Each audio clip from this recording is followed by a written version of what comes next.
ওঠো ওঠো ওঠো রোজাদার, সেহরির হলো সময়, খোলো খোলো দ্বার। বাতাস ডাকে তোমায়, ডেকে যায় তারকারা, আসমানে আছে যত আলোকিত ফেরেশতারা। ওঠো ওঠো ওঠো রোজাদার, সেহরির হলো সময়, খোলো খোলো দ্বার। আসসালামু আলাইকুম ওয়া রাহমাতুল্লাহি ওয়া বারাকাতুহু।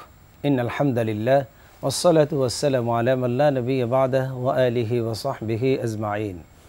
দেশ ও বিদেশ থেকে এনটিভির পর্দায় যারা দেখছেন এইচএম স্টিল নিবেদিত বরকতময় সাহারি, আমি এইচএম এনামুল হক অনুষ্ঠানের শুরুতেই আপনাদেরকে জানাচ্ছি আন্তরিক মোবারকবাদ এবং শুভেচ্ছা। প্রিয় দর্শক, অনুষ্ঠান সহযোগিতায় আছেন শাহজালাল ইসলামী ব্যাংক লিমিটেড, ইসলামী ব্যাংক বাংলাদেশ লিমিটেড এবং আল আরাফা ইসলামী ব্যাংক লিমিটেড। দর্শক, অনুষ্ঠান আমরা শুরু করব, শুরুতেই শুনব মহাগ্রন্থ কোরআনুল কারীম থেকে তেলাওয়াত। সেহরির হলো সময়, খোলো খোলো দ্বার। আউযু বিল্লাহি মিনাশ শাইতানির রাজীম।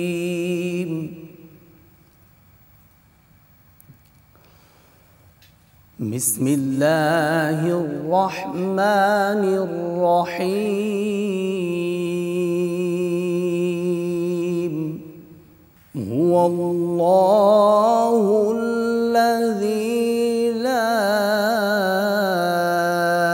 ইলাহা ইল্লা হু আলিমুল গায়বি ওয়াশ শাহাদাতি হুয়ার রাহমানুর রাহিম।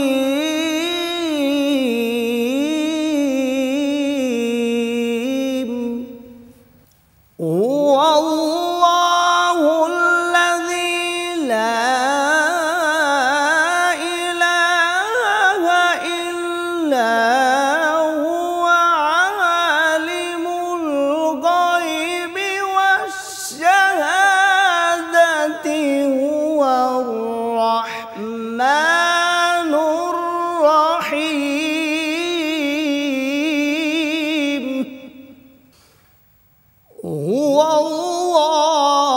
হুয়াল্লাহুল্লাযী লা ইলাহা ইল্লা হু আল মালিকুল কুদ্দুসুস সালামুল মুমিনুল মুহাইমিনুল আজিজুল জব্বারুল মুতাকাব্বির। সুবহানাল্লাহ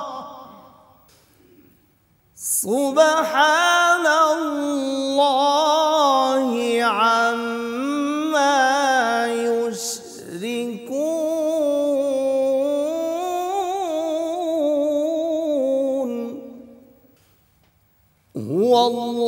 হুয়াল্লাহুল খালিকুল বারিউল মুসাউবিরু লাহুল আসমাউল হুসনা। ইউসাব্বিহু লাহু মা ফিস সামাওয়াতি ওয়াল আরদি ওয়া হুয়াল আজিজুল হাকীম।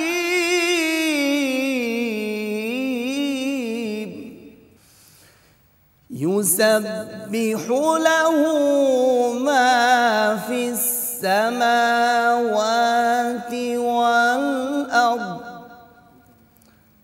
ওয়া হুয়াল আজিজুল হাকীম।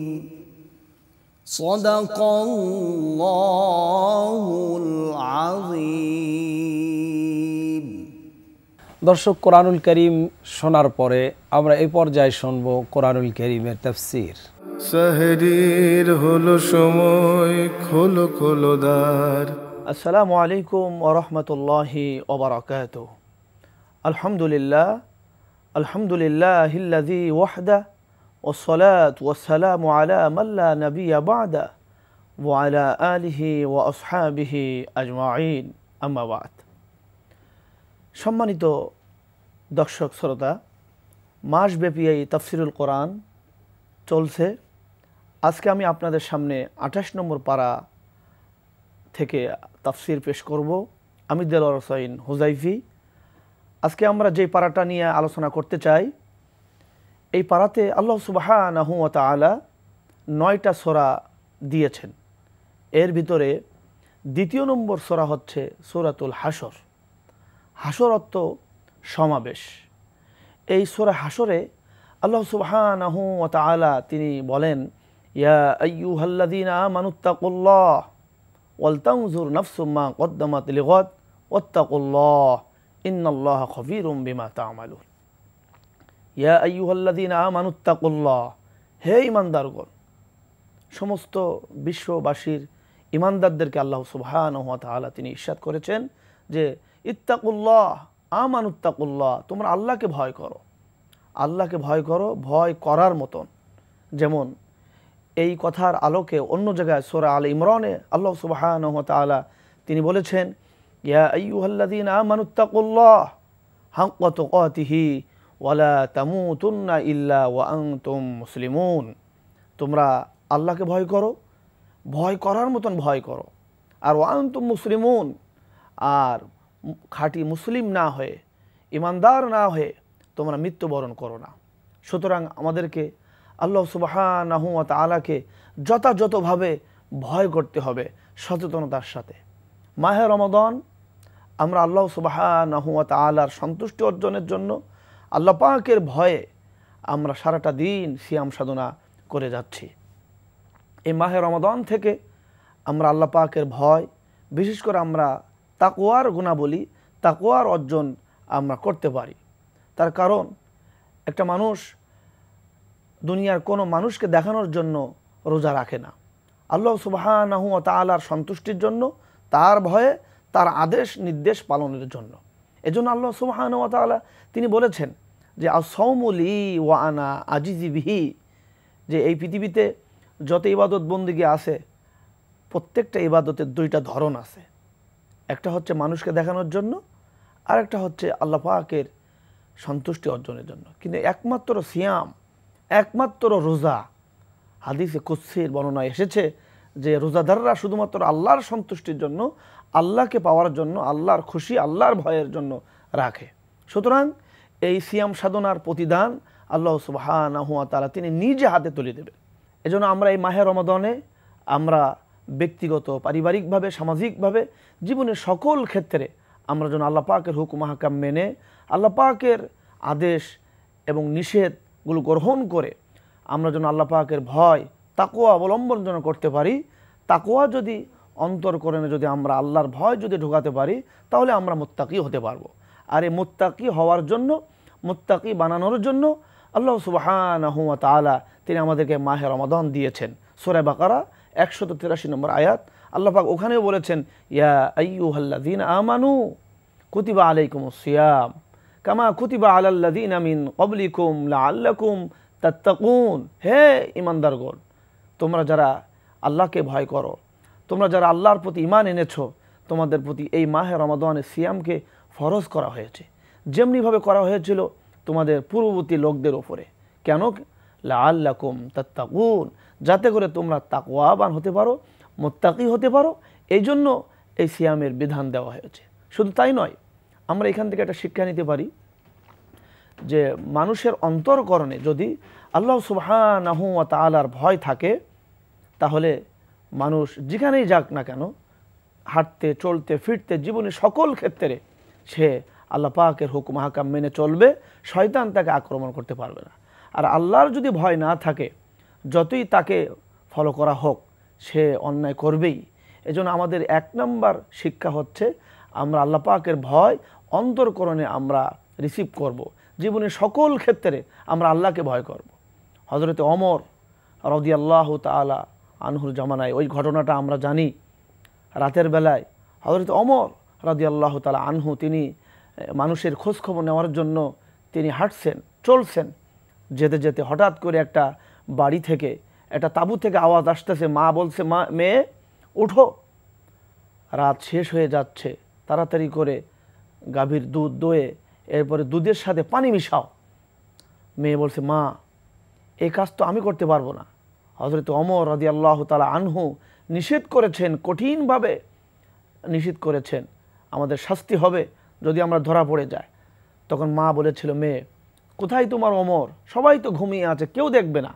তখন মেয়ে বলছিল, মা পৃথিবীর কেউ না দেখতে পারে, হযরত ওমর রাদিয়াল্লাহু তাআলা আনহু তিনিও না দেখতে পারে, কিন্তু আসমান আর জমিন আল্লাহ সুবহানাহু ওয়া তাআলা তার চোখ, এবং তাকে আমরা ফাঁকি দিতে পারবো না। তিনি দেখবেন।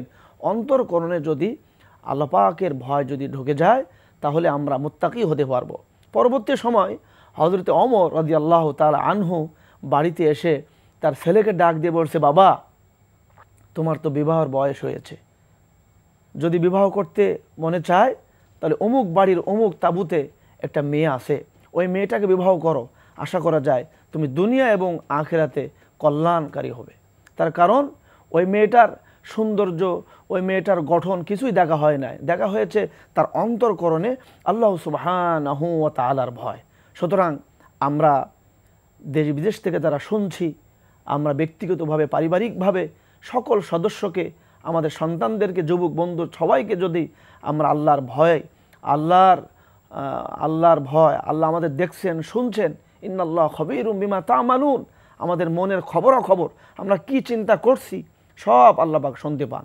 পৃথিবীতে যা হচ্ছে আমরা সিসি ক্যামেরাকে ভয় পাই, কিন্তু আল্লাহ পাকের আদেশ, আল্লাহ পাকের নিষেধ, আল্লাহ পাককে আমরা ভয় পাই না। এজন্য আসুন আমরা মাহে রমাদান তাকওয়া অর্জনের মাস, মুত্তাকি হওয়ার অন্যতম সময়, আমরা এখান থেকে মাহে রমাদানে যেভাবে আল্লাহকে ভয় করে আমরা সিয়াম সাধনা করেছি, আমরা চোখের, কানের, হাতের প্রত্যেকটা অঙ্গ প্রত্যঙ্গের আমরা হেফাজত রেখেছি, তদ্রূপভাবে মাহে রমাদানের পরে বাকি 11টা মাস আমরা যেন মাহে রমাদানের শিক্ষাকে কাজে লাগাতে পারি, আল্লাহকে ভয় করে যেন আমরা জীবনযাপন করতে পারি। আল্লাহ আমাদের তৌফিক দান করুন। সম্মানিত বন্ধুগণ, এই 28 নম্বর পারায় আরও অন্যতম একটি সূরা সফ। এখানে আল্লাহ সুবহানাহু ওয়া তাআলা তিনি বলেছেন, ইন্নাল্লাহা ইউহিব্বুল্লাযীনা ইউকাতিলুনা ফী সাবিলিহি সফফান কাআন্নাহুম বুনয়ানুম মারসুস। যারা সীসা ঢালা প্রার্থীর ন্যায় সারিবদ্ধ হয়ে, দলবদ্ধ হয়ে, ঐক্যবদ্ধ হয়ে যারা আল্লাহর রাস্তায় যারা সংগ্রাম করে, প্রচেষ্টা করে, মেহনত করে, আল্লাহ সুবহানাহু ওয়া তাআলা তাদেরকে ভালোবাসেন। শুধু তাই নয়, আল্লাহ সুবহানাহু ওয়া তাআলা অন্য জায়গায় তিনি বলেছেন, সূরা তাওবার 20 নম্বর আয়াত, আল্লাযীনা আমানু ওয়া হাজারু ওয়া জাহাদু ফি সাবিলিল্লাহ বিআমওয়ালিহিম ওয়া আনফুসিহিম আযমু দারাজাতান ইনদাল্লাহ ওয়া উলাইকা হুমুল ফাইজুন।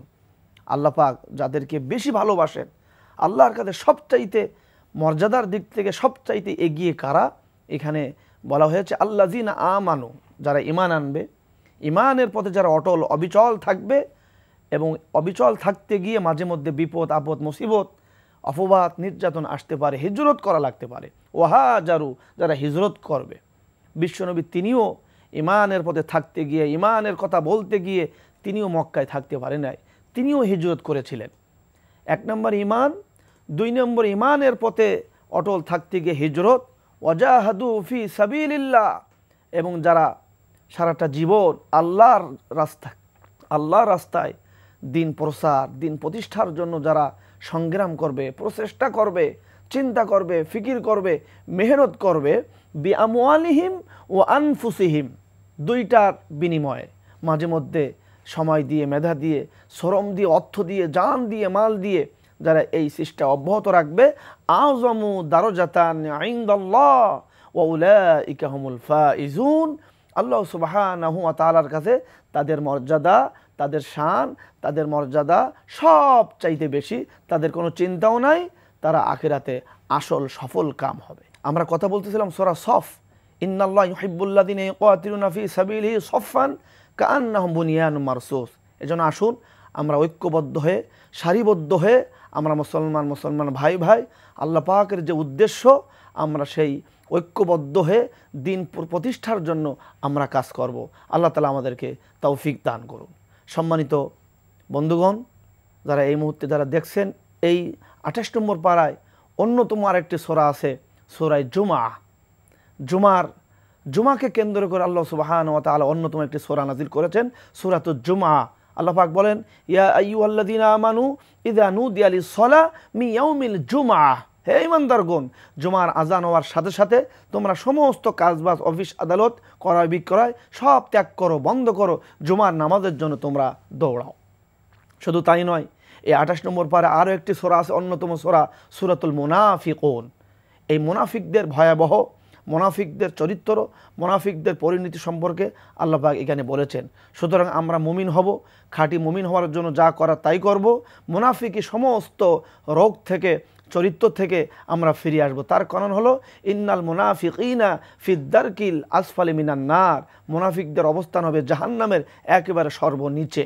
শুধু তাই নয়, সম্মানিত বন্ধুগণ, এই 28 নম্বর পারায় সর্বশেষ যে সূরাটা আছে, সূরা তাহরিমে আল্লাহ সুবহানাহু ওয়া তাআলা তিনি বলেছেন, তোমরা যদি ফিরে আসতে পারো, তাওবা যদি করতে পারো, ইয়া আইয়ুহাল্লাযীনা আমানু তুবু ইলাল্লাহি তাওবাতান নাসুহা, তোমরা যদি গুনাহ ছাড়তে পারো, তোমরা যদি অনুতপ্ত হতে পারো, লজ্জিত হতে পারো, ফিরে আসতে পারো আল্লাহর দিকে, আল্লাহ রাসূলের আদর্শের দিকে, তুবু ইলাল্লাহি তাওবাতান নাসুহা, তাওবায়ে নাসুহা যদি করতে পারো, অবশ্যই তোমাদের তাওবা কবুল করা হবে।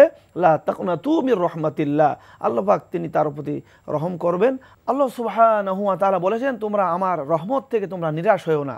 সুতরাং আসুন আমরা আল্লাহ পাকের দিকে ফিরে আসব, তওবা করব। আর আল্লাহ পাক বলেছেন, ইয়া আইয়ুহাল্লাযীনা আমানু কু আনফুসাকুম ওয়া আহলিকুম নারা, তোমরা আল্লাহর দিকে ফিরে আসো আর জাহান্নাম থেকে বাঁচো, জাহান্নামের কঠিন আযাব থেকে বাঁচো, তোমাদের আহাল পরিবার সবাইকে বাঁচাও। এই মাহে রমাদান আমরা আল্লাহ পাকের কাছে দোয়া করছি, আল্লাহ পাক যেন আমাদের সবাইকে দুনিয়ার কল্যাণ দান করেন, জাহান্নামের আযাব থেকে, আগুন থেকে যেন আমাদেরকে নাজাত দান করেন। রব্বানা আতিনা ফিদ দুনিয়া হাসানা ওয়া ফিল আখিরাতি হাসানা ওয়া কিনা আযাবান নার। আমিন আমিন ইয়া রব্বাল আলামিন। হাযা মা ইনদি ওয়াল ইলমু ইনদাল্লাহ, আলাইহি তাওয়াক্কালতু ওয়া ইলাইহি উনীব। আসসালামু আলাইকুম ওয়া রাহমাতুল্লাহি ওয়া বারাকাতুহু।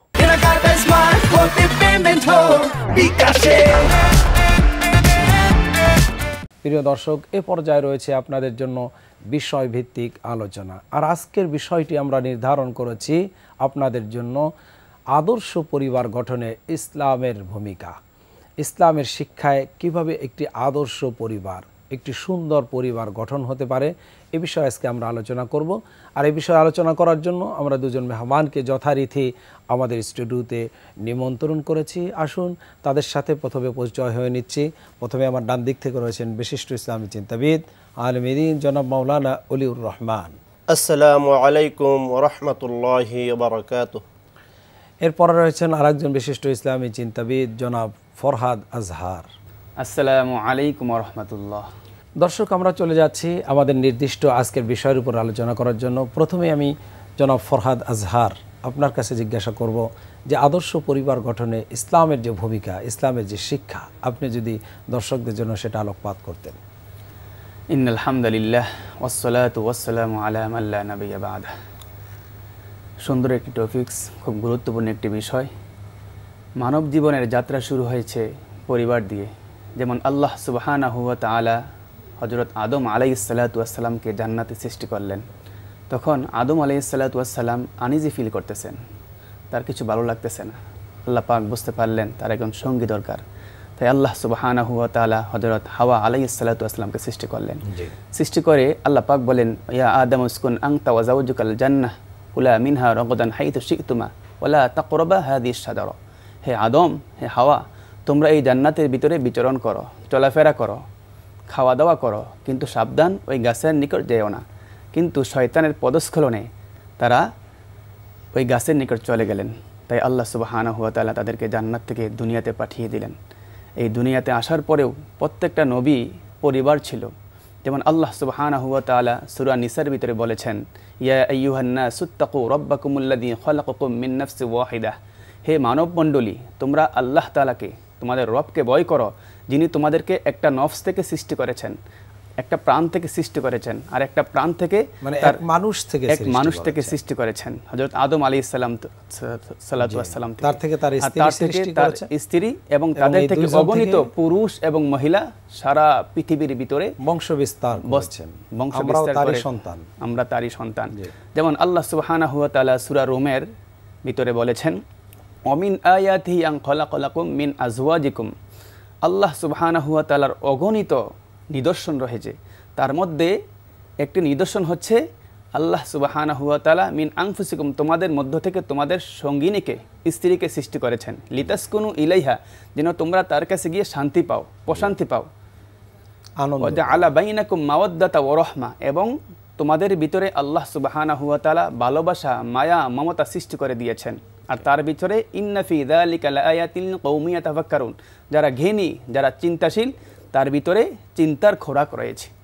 তাহলে আমরা বুঝতে পারি পরিবার ইসলামের একটি গুরুত্বপূর্ণ বিষয়। পরিবার ছাড়া কেউ ইসলাম মানতে পারবে না। আর এই পরিবারটা যদি আমরা ইসলামের আলোকে সাজাতে চাই, তাহলে আমাদেরকে অবশ্যই রাসূলুল্লাহ সাল্লাল্লাহু আলাইহি সাল্লামের আদর্শে আসতে হবে, কারণ তিনি হচ্ছে আমাদের আদর্শ, তিনি হচ্ছে আমাদের মডেল। তো এই আদর্শ পরিবার যদি আমরা গঠন করতে চাই, আমাদেরকে প্ল্যান করতে হবে। প্ল্যান কি? যেমন বিয়ের আগেই আমাদেরকে ঠিক করতে হবে যে একজন নেককার স্ত্রী, যেমন রাসূলুল্লাহ সাল্লাল্লাহু আলাইহি সাল্লাম বলেছেন, তোমরা বিবাহ করার আগে 4টা জিনিস দেখো, এবং রাসূল বলেছেন বিবাহ করা হয় 4টা জিনিস দেখে, জামালিহা, মালিহা, এবং তোমরা মালিহা সৌন্দর্য দেখে, এবং বংশ দেখে, এবং ধন সম্পদ দেখে, এবং দিনদার দেখে। রাসূলুল্লাহ সাল্লাল্লাহু আলাইহি সাল্লাম বলেছেন, যদি তার ভিতরে দিনদার বেশি থাকে তাহলে তোমরা তাকে গ্রহণ করো। ফাসফার বিজাতিদ দ্বীন। এবং প্রথম আমাদেরকে একজন ভালো স্ত্রী, নেককার স্ত্রী গ্রহণ করতে হবে। আর 2 নম্বর হচ্ছে, সন্তান যখন পেটে আসবে আল্লাহ তাআলার হুকুমে, তখন মায়ের কর্তব্য হচ্ছে নেক আমল করা, কোরআন তেলাওয়াত করা, কারণ মায়ের আমল, মায়ের এই কোরআন তেলাওয়াত, মায়ের জিকির আমলগুলো সন্তানের ভিতরে প্রভাব পড়ে। আপনার কাছে যেতে চাই, এই যে আমাদের সুন্দর পরিবার গঠন করার ক্ষেত্রে আমাদের কাজকর্মগুলি আছে, আমাদের এই যে স্ত্রী গ্রহণ করার ক্ষেত্রেও আমাদের যে একটা নিয়তের ব্যাপার আছে। কারণ রসুলের হাদিস আছে, যে ব্যক্তি হিজরত করে আল্লাহ এবং তার রসুলের জন্য, তার হিজরতটা হয় আল্লাহ এবং তার রসুলের জন্যই। যে ব্যক্তি হিজরত করে বিবাহ করার জন্য, তার নিয়তটা হয় বিবাহ করার জন্যই। সুতরাং বিবাহ শাদী, ঘর সংসার, কাজকর্ম সবটাই আল্লাহর জন্য। কারণ আমরা মুমিন, আমাদের প্রত্যেকটি কাজ ইবাদত, আর ইবাদত হবে কেবলমাত্র কার জন্য? আল্লাহর জন্য। এখানেও প্রতিটি কাজের ক্ষেত্রে একটা নিয়ত আছে, বিবাহ করব নিয়ত আছে। তাই এই নিয়তের ব্যাপারে প্রতিটি কাজের শুরুতে সুন্দর পরিবার গঠনে নিয়তের কি ভূমিকা আছে? ইন্নাল হামদুলিল্লাহ ওয়াসসালাতু ওয়াসসালামু আলা আশরাফিল আমবিয়া ওয়াল মুরসালিন। আপনাকে অনেক ধন্যবাদ, চমৎকার বিষয়ে আমাকে অবহিত করেছেন। আমরা পবিত্র কোরআনুল কারীমের একটি আয়াত দিয়ে আমরা আলোচনা শুরু করতে চাই সে বিষয়ে, যে আল্লাহ পাক রব্বুল আলামিন পবিত্র কোরআনুল কারীমের মধ্যে বলেছেন, মান কানা ইউরিদুল আজিলাতা আজ্জালনা লাহু ফিহা মা নাশাউ লিমান নুরিদু সুম্মা জাআলনা লাহু জাহান্নাম ইয়াসলাহা মাযমুমান মাদহুরা। যে ব্যক্তি দুনিয়া চাইবে, আল্লাহ তাআলা তাকে দুনিয়ার প্রাচুর্যতা দান করবেন, কিন্তু যা ইচ্ছা তা দান করবেন, আল্লাহর ইচ্ছা অনুযায়ী দেবেন। এখানে আজ্জালনা লাহু, জি আজ্জালনা, মান কানা ইউরিদুল আজিলাতা আজ্জালনা লাহু, যে ব্যক্তি দুনিয়াটা খুব তাড়াতাড়ি পেতে চায়, যে আর সহ্য হয় না, এখন ধন আসে না কেন, এই হয়ে যায় না কেন, এই আমার বাড়ি হয় না কেন, এই আমার ব্যবসা বাণিজ্য তাড়াতাড়ি ডেভেলপ হয় না কেন, যে তাড়াতাড়ি দুনিয়া চায়, আল্লাহ তাকে তাড়াতাড়িই দিবেন, আজ্জালনা লাহু, কিন্তু দেবেন তার ইচ্ছা মতো। মা নাশাউ লিমান নুরিদ, সুম্মা জাআলনা লাহু জাহান্নাম, কিন্তু তার জন্য জাহান্নাম প্রস্তুত করে রাখা হয়েছে। তার মানে দুনিয়া যে শুধু দুনিয়া চায়, তার জন্য পরকালে আর কোনো কিছু অবশিষ্ট থাকবে না। ওমা লাহু ফিল আখিরাতি মিন খালাক, ওমা লাহু ফিল আখিরাতি মিন নসিব। অন্যত্র আল্লাহ বলেছেন, ওমান আরাদাল আখিরাতা ওয়া সাআলাহা সাইহা ওয়া হুয়া মুমিনুন ফাউলাইকা কানা সাইহুম মাশকুরা। ওমান আরাদাল আখিরাতা ওয়া সাআলাহা, যে আখিরাত চাইবে এবং সেই অনুযায়ী চেষ্টা করবে, তার চেষ্টা অবশ্যই স্বীকৃতি পাবে সেই অনুযায়ী। এখানে নিয়তের যে বিষয়টি পরিবার গঠনে, আমাদের বর্তমান প্রেক্ষাপটে আমরা যদি তাকাই পরিবার এবং সমাজ, যে আমরা শুরু থেকে একটা সন্তান কিভাবে আমরা তার লাইফটাকে শুরু করব, সেই কারিকুলাম বা এই পদ্ধতিটা আমাদের অনেকেরই অজানা। প্রথমে আমাদেরকে যখন আমরা বিয়ে করব, স্ত্রী হিসাবেই নিচ্ছি বিষয়টি এখানে সীমাবদ্ধ নয়। আমাকে মনে রাখতে হবে আমি একজন সন্তানের মাকে নিচ্ছি। এই সন্তানের মায়ের উপর নির্ভর করবে আগামী প্রজন্ম কি হবে, দুনিয়া ও আখিরাতের কল্যাণ আমি কতটুকু ভাগীদার হতে পারবো, এটা নির্ভর করবে আমার স্ত্রীর উপর। এই জন্য স্ত্রী নির্ধারণের ক্ষেত্রে যে বিষয় কিছুক্ষণ আগে আলোচনা হয়েছে, দিনদারিতাকে প্রাধান্য দিতে হবে। বাকি তিনটি বিষয় থাকলে আলহামদুলিল্লাহ, কিন্তু প্রথম বিষয়টা সেটা হলো দিনদারিতা। তাহলে পরিবার গঠন সুন্দর হবে এবং সন্তান লালনের ক্ষেত্রে ইসলামের যে দৃষ্টিভঙ্গি, আজান দেওয়া এবং ইকামত দেওয়া, সুন্দর নাম রাখা, আকিকা দেওয়া, সবগুলোই কিন্তু নিয়তের সাথে সম্পৃক্ত। নিয়ত যদি আল্লাহর সন্তুষ্টি অর্জনের জন্য হয়, তাহলে এই নিয়ত দিয়ে আমি দুনিয়া ও আখিরাতের কল্যাণ লাভ করতে পারবো।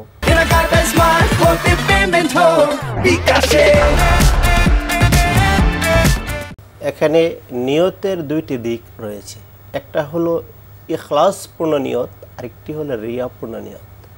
নিয়ত যদি ইখলাসপূর্ণ হয়, তার মানে রিয়ার মধ্যেও একটা হচ্ছে দুনিয়াবি আর একটা আছে পরকাল, যেটা আপনি বলেছেন পরকালের। তো ইখলাসপূর্ণ নিয়তের মাধ্যমেই একজন বান্দা যে উদ্দেশ্যে মানব জাতিকে আল্লাহ পাক রব্বুল আলামিন পৃথিবীতে পাঠিয়েছেন, পরিবারভুক্ত করেছেন, পরিবারের কল্যাণ নিহিত রেখেছেন, সেটি একমাত্র ইখলাসপূর্ণ নিয়তের মাধ্যমে সম্ভব। আর যদি ইখলাসপূর্ণ নিয়ত না হয়ে সেটা রিয়াপূর্ণ হয়ে যায়, মানুষকে দেখানোর জন্য লোক দেখানো হয়, তাহলে এর দ্বারা আমরা কল্যাণ লাভ করতে পারবো না। কোনো মানুষ যদি সৎকা করে, জনহিতকর কাজও করে, মানুষের কল্যাণেই কাজ করেছে, কিন্তু সেটাই আল্লাহর সন্তুষ্টির জন্য হয়নি, তাদের সম্পর্কে কোরআনের সূরা হুদের 15 ও 16 নম্বর আয়াতের প্রেক্ষাপটের সংক্ষিপ্ত একটি বিষয় আমি নিয়ে আসতেছি। যে ওই সকল লোকদের সম্পর্কে যখন সতর্কবাণী করা হয়, যে পরকালের ভয় দেখানো হয়, তখন তারা বলে আমরা তো জনহিতকর এবং দান সৎকার করেছি, তো আমাদের পরকালে আটকা পড়তে হবে কেন, বা মহান রবের কাছে আমরা অপরাধী হবে কেন, আমরা তো ভালো কাজই করেছি। তখন এর প্রেক্ষাপটেই আল্লাহ পাক রব্বুল আলামিন আয়াত নাজিল করে জানিয়ে দিয়েছেন, মান কানা ইউরিদুল হায়াতাদ দুনিয়া ওয়া যিনাতাহা নুওয়াফি ইলাইহিম আমালুহুম ফিহা ওয়া হুম ফিহা লা ইউবখাসুন। মানে তাদের মূল উদ্দেশ্যটাই ছিল দুনিয়ার আপনার জিনাত যাকে বলে, দুনিয়ার চাকচিক্যটাকে প্রাধান্য দিয়ে তারা দুনিয়াটা তাদের কাছে সৌন্দর্যময়। চমৎকার। দুনিয়ার চাকচিক্যকে প্রাধান্য দিয়েই তারা জনহিতকর কাজ করত, এই জন্য তারা সেটা দুনিয়াতে পেয়ে গেছে। আর আল্লাহ পাক রব্বুল আলামিন দুনিয়াতে যারা ভালো কাজ করবে তাদের প্রতিদান দুনিয়াতেই দিয়ে দেয় তাদের নিয়ত অনুযায়ী। আর বুখারী শরীফের এই জন্যই মনে হয় আমাদের দেখা যায় আমাদের সমাজে অসংখ্য মানুষ দুনিয়াদার, আল্লাহকে ভুলে আছে, ইসলাম মানে না, ইসলামী আদর্শ মানতে চায় না, তার ব্যবসায়, তার চাকরিতে, তার জীবনযাপনে, তার পরিবারের নিয়ম কানুনের মধ্যে, কিন্তু দেখা যাচ্ছে তার অঢেল সম্পদ আছে। এর কারণ হচ্ছে আপনি যেটা বললেন যে দুনিয়া যে চায়, আল্লাহ দুনিয়া যেটা দেওয়ার সেটা দিয়ে দেয়, পরকালে তো আর কিছুই থাকবে না। এই সম্পর্কে একটি আয়াত রয়েছে, মান কানা ইউরিদু হারসাল আখিরাতি নাজিদ লাহু ফি হারতিহি ওয়া মান কানা ইউরিদু হারসাদ দুনিয়া নুতিহি মিনহু মা লাহু ফিল আখিরাতি মিন নাসিব। সূরা শুআরার মধ্যে এসেছে মান কানা ইউরিদুল হায়াতাদ দুনিয়া ওয়া মা লাহু ফিল আখিরাতি মিন নাসিব। এই বিষয়গুলো আমাদের কাছে সুস্পষ্ট। আর বুখারী শরীফের প্রসিদ্ধ একখানা হাদিস তো আছেই, ইন্নামাল আমালু বিন্নিয়াত ওয়া ইন্নামা লিকুল্লি ইমরিইম মা নাওয়া ফামান কানাত হিজরাতুহু ইলাল্লাহি ওয়া রাসূলিহি ফাহিজরাতুহু ইলা মা হাজারা ইলাইহি ওয়া মান কানাত হিজরাতুহু ইলা দুনিয়া ইউসিবুহা আও ইলা ইমরাআতিন ইয়ানকিহুহা ফাহিজরাতুহু ইলা মা হাজারা। এরপরে আরেকটি হাদিস এখানে আছে, সদকা করে মানুষে যে মান তাসাদদাকা ফাহুয়া ইয়ারা ফাকাদ আশরাকা। এখানে একটা তাকিদপূর্ণ কথা এসেছে। আমরা আসলে শিরকের দিকে কিভাবে ধাবিত হচ্ছি আমরা কল্পনা করতে পারি না, এরকম ভাবে শিরকগুলো আমাদের মাঝে ঢুকে যাচ্ছে। তার মানে আপনি কি বলতে চাচ্ছেন যে আমাদের পরিবারের ভিতর থেকেও শিরক দূর করতে হবে? অবশ্যই শিরক দূর করতে হবে, কারণ আমাদের পরিবারে যখন শিরক ঢুকে যায়, ওই পরিবার কখনো কল্যাণময় হতে পারে না, আদর্শ পরিবার হতে পারবে না, অসম্ভব। কারণ সেখানে আল্লাহর নাফরমানি দিয়ে শুরু হলো।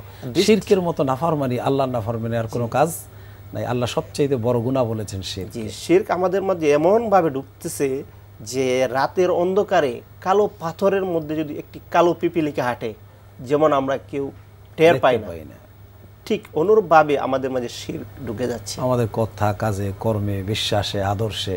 জি জি, আপনাকে অসংখ্য ধন্যবাদ। আমি যাচ্ছি মাওলানা ফরহাদ আজহার সাহেবের কাছে।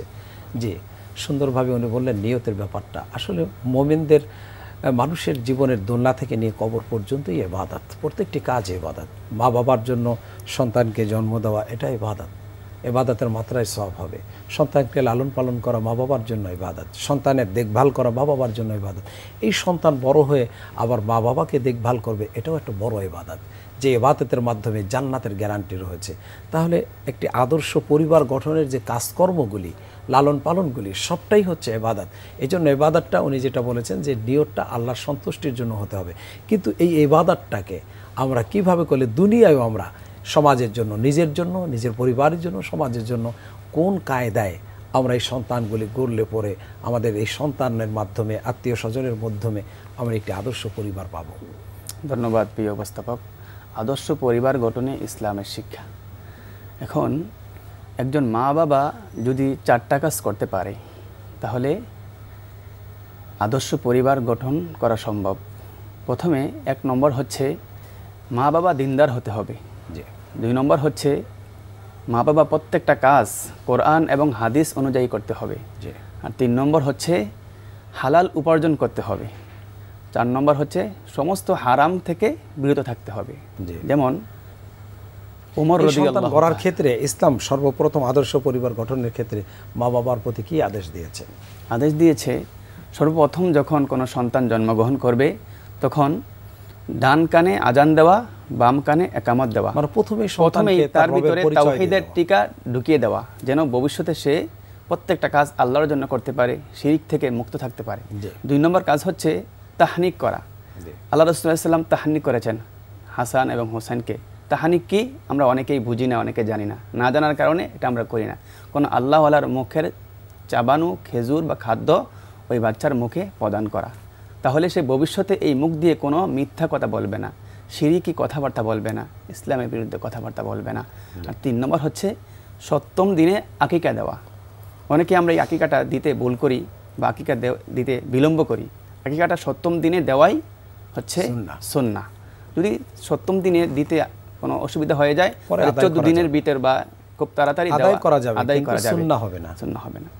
আসলে যেটা বলছিলাম, হযরত ওমর রাদিয়াল্লাহু তাআলা আনহুর কাছে একজন লোক নালিশ করলো তার ছেলের ব্যাপারে, হে আমিরুল মুমিনিন, আমার সন্তান আমার কথা শুনে না, সে বেয়াদব হয়ে গেছে, আমার হক আদায় করে না।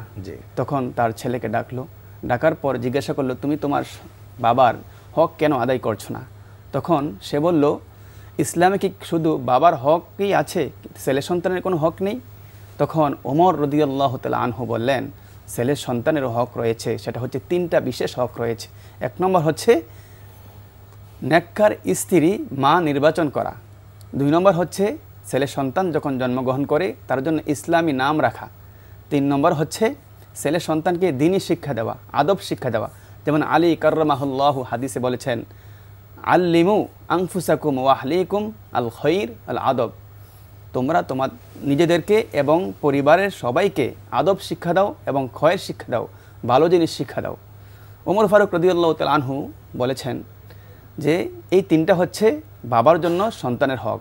তখন ছেলে বলল, আমার বাবা 3টার মধ্যে কোনোটাই আদায় করে নাই। যেমন আমার মা একজন অগ্নি পূজারক, সে শিরিক করে। আমার মা দিনদার নয়, আমার নাম রেখেছে জায়েল, অর্থাৎ জায়েল অর্থ ময়লার পোকা। আর 3 নম্বর হচ্ছে আমাকে দিন শিখায় নাই। এখন তারপর ওমর ফারুক রাদিয়াল্লাহু তাআলা আনহু বাবাকে বললেন, তুমি তোমার সন্তানের হক আদায় করো নাই, আল্লাহর হুকুম মোতাবেক তুমি তোমার সন্তানকে বড় করো নাই, তাই সেই সন্তান তোমার কথা শুনতেছে না, তোমার কর্মের ফল হয়েছে এটা। এজন্য আমরা যদি আদর্শ পরিবার গঠন করতে চাই তাহলে আমাদেরকে নিজে আগে দিনদার হতে হবে। আল্লাহ রাসূল সাল্লাল্লাহু আলাইহি ওয়াসাল্লাম হচ্ছে আমাদের আদর্শ। সন্তানকে দিন শিখাতে হবে, কোরআন শিখাতে হবে। যেমন যখন এরপরে সন্তান আস্তে আস্তে লালন পালন 7 বছর বয়স আসবে তখন তাকে নামাজ শিক্ষা দিতে হবে। যেমন তাওহীদের বাণী জন্মের পরই তাকে শোনানো হলো আযান দেওয়ার মাধ্যমে, সেই তাওহীদের পরিচয় তাকে বাল্য বয়সে শেখাতে হবে, শিশু বয়সে। রাসূলুল্লাহ সাল্লাল্লাহু আলাইহি ওয়াসাল্লাম হাদিসে বলেছেন, মুরু আওলাদাকুম বিস-সালাতি ওয়া হুম আবনাউ 7 সিনিন ওয়াদরিবুহুম আলাইহা ওয়া আবনাউ 10 সিনিন ফারিকু বাইনাহুম দীনাহুম। সন্তানের যখন 7 বছর বয়স হয় তখন তাদেরকে তোমরা নামাজের আদেশ করো, নামাজ শিক্ষা দাও। আর যখন 10 বছর হবে যদি নামাজ আদায় না করে তাদেরকে প্রহার করো এবং বিছানা আলাদা করে দাও। তার মানে পরিবার গঠনের ক্ষেত্রে শাসনও করতে হবে, শুধু স্নেহ মমতা ভালোবাসা নয়, প্রয়োজনে শাসন করতে হবে সঠিক পথে রাখার জন্য। আপনাদের দুজনকে অসংখ্য ধন্যবাদ সুন্দর আলোচনা করার জন্য। দর্শক, আমাদের আলোচকরা আদর্শ পরিবার গঠনে অত্যন্ত চমৎকার আলোচনা করেছেন। এক কথায় হচ্ছে আমাদের সন্তানগুলিকে যদি ছোট কাল থেকে ইসলামের শিক্ষা, ইসলামী তরবিয়াত, ইসলামী আদব লিহাজ শিক্ষা দিয়ে একটি আদর্শ সন্তান করতে পারি, সেই পরিবারটাই হবে আদর্শ পরিবার। আল্লাহ পাক যেন আমাদেরকে তৌফিক দান করেন। এতক্ষণ পর্যন্ত আপনারা দেখছিলেন এইচএম স্টিল লিমিটেড বরকতময় sehri powered by Shahjalal Islami bank limited, co-sponsor Islami bank Bangladesh limited এবং আল আরাফা ইসলামী ব্যাংক লিমিটেডের সৌজন্যে। প্রিয় দর্শক, আমরা বিদায় নেব, তবে আমরা একটি ইসলামী গান শুনতে শুনতে বিদায় নেব। আসসালামু আলাইকুম ওয়া রাহমাতুল্লাহি ওয়া বারাকাতুহু। আল্লাহ নামের বীজ বুনেছি এবার মনের মাঠে, ফুলবে ফসল বেচব তারে কিয়ামতের হাটে। আমি আল্লাহ নামের বীজ বুনেছি এবার মনের মাঠে, ফুলবে ফসল বেচব তারে কিয়ামতের হাটে। আমি আল্লাহ নামের বীজ বুনেছি। পত্তনিদার যে জমি খাজনা দিয়ে সেই নবীজি, পত্তনিদার যে জমি খাজনা দিয়ে সেই নবীজি, বেহেশতেরি তালুক কিনে, বেহেশতেরি তালুক কিনে বসব সোনার খাটে কিয়ামতের হাটে। আমি আল্লাহ নামের বীজ বুনেছি এবার মনের মাঠে, ফুলবে ফসল বেচব তারে কিয়ামতের হাটে। আমি আল্লাহ নামের বীজ বুনেছি। মসজিদে মুরমুরাই বাধা হবে না কো চুরি, মুনকির নাকির দুই ফেরেশতা হিসাব রাখেন জুরি। মসজিদে মুরমুরাই বাধা হবে না কো চুরি, মুনকির নাকির দুই ফেরেশতা হিসাব রাখেন জুরি। রাখবো হেফাজতের তরে ঈমানকে মোর সাথী করে, রাখবো হেফাজতের তরে ঈমানকে মোর সাথী করে। রদ হবে না কিস্তি জমির, রদ হবে না কিস্তি জমির, উঠবে না আর লাটে কিয়ামতের হাটে। আমি আল্লাহ নামের বীজ বুনেছি এবার মনের মাঠে, ফুলবে ফসল বেচব তারে কিয়ামতের হাটে। আমি আল্লাহ নামের বীজ বুনেছি, আল্লাহ নামের বীজ বুনেছি, আল্লাহ নামের বীজ বুনেছি।